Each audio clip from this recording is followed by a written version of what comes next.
Skeletor created you to destroy He-Man. You did? You're Faker. You look like He-Man, only you're evil. Evil. He-Man! He-Man! Action figures sold separately. He-Man, He-Man. You're not He-Man, you're Faker. Faker has all the power. Oh yeah? Watch this power. Only He-Man has all the power in the universe. Faker, He-Man, and Skeletor from the Masters of the Universe collection.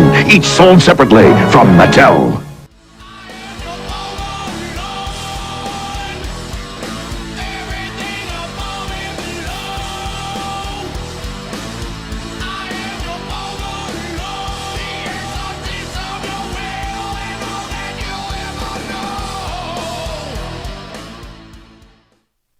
Hey guys, so Lord here, back again with another review, and today we'll be taking a look at the Mattel Masters of the Universe Origins Wave 5 Faker. That's right, the quasi-pseudo-Terminator of the He-Man mythos is finally here. Granted, I'm a bit late to the game on this wave. My BBTS pre-order just showed up a couple of weeks ago, and I'm just now getting around to reviewing these guys because, well, I had some other stuff in the schedule. What can I say? I'm a busy guy. But with that being said, getting right into it.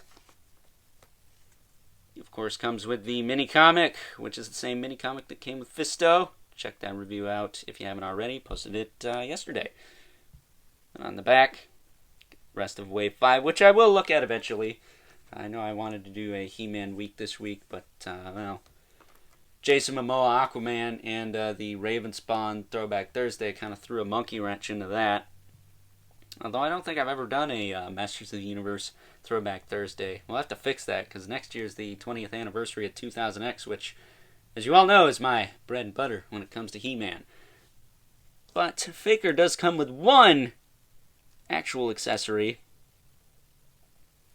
and that is a power sword. A full power sword, which, comparing it to Prince Adam's, you can see that this handle,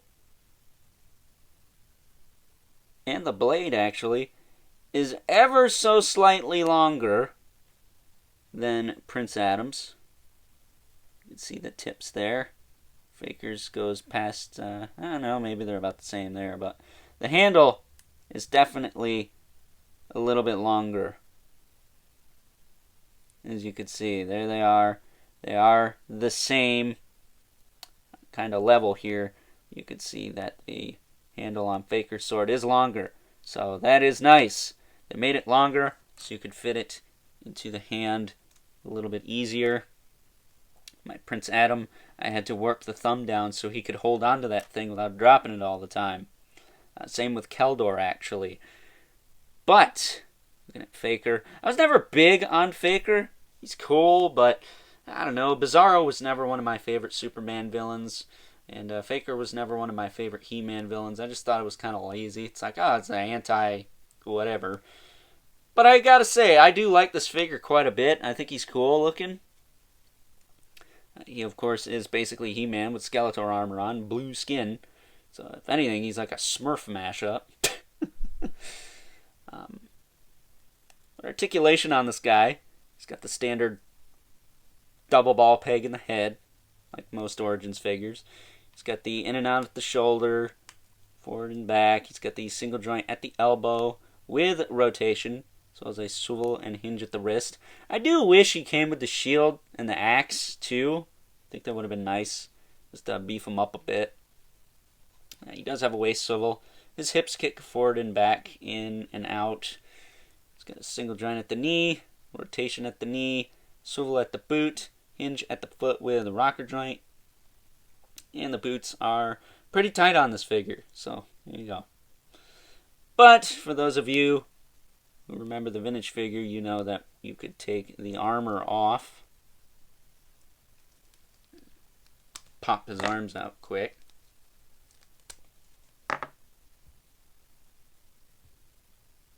Go away, low battery notification. There he is, in all of his robot-chested glory. Looking pretty sweet. Granted, he doesn't have any arms, but that was the quickest way I could get that done for you. So, and it is a tempo, a deco, decal, whatever you want to call it.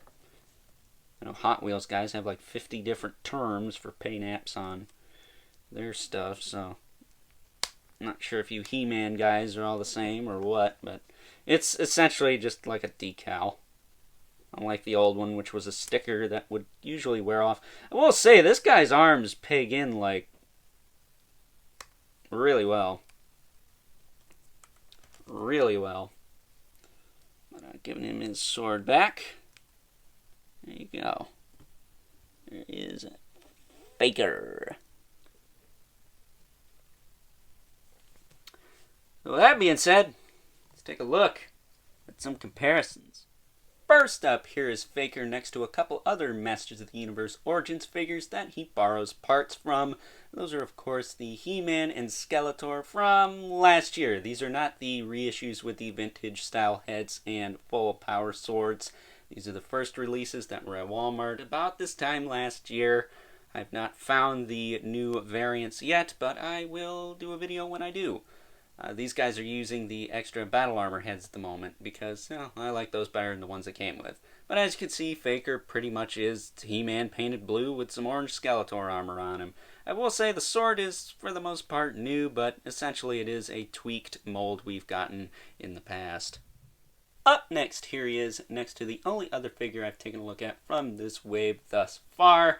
We got Fisto. Review of him went up yesterday, as I said before. Check that out if you haven't already. And a rare occasion on this channel, we got his MOTU Classics counterpart. Now don't get used to this. I don't have very many MOTU Classics, but I did have Baker lying around.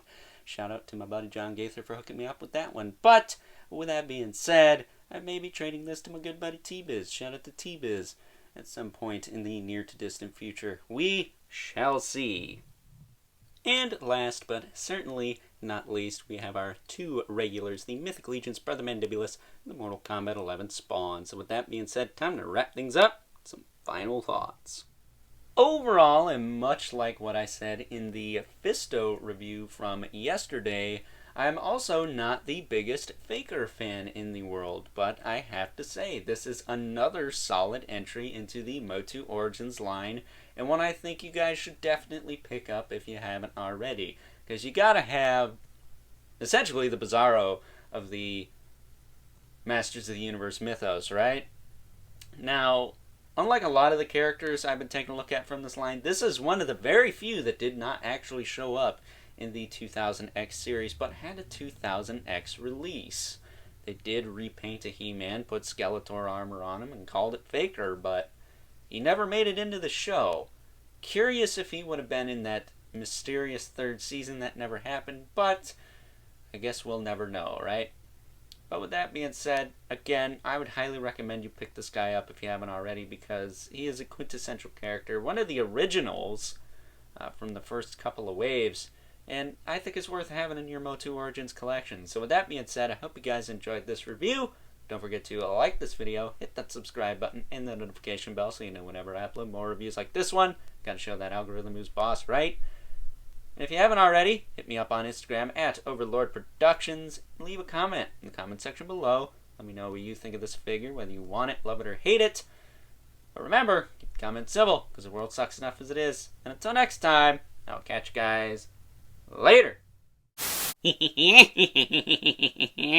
At long last, I've finally done it. How can I serve you, Master Skeletor? I need you to go back in time and destroy He-Man. That way the power of Castle Grayskull will be mine. As you wish, Master Skeletor. Yesterday. Where off to now, old friend? He-Man, behind you! Who goes there? Yes, He-Man, it is I, Faker, and I have been sent here by my Master Skeletor to terminate you. And how do you plan on doing that, you mechanical fiend? You will find out soon enough. Hasta la vista, He-Man. 2 hours later. Dad, do you think He-Man is, like, totally alright and stuff? I don't know. Let's find out. You okay back there, He-Man? Ah! Huh, see? Nothing to worry about. Okay.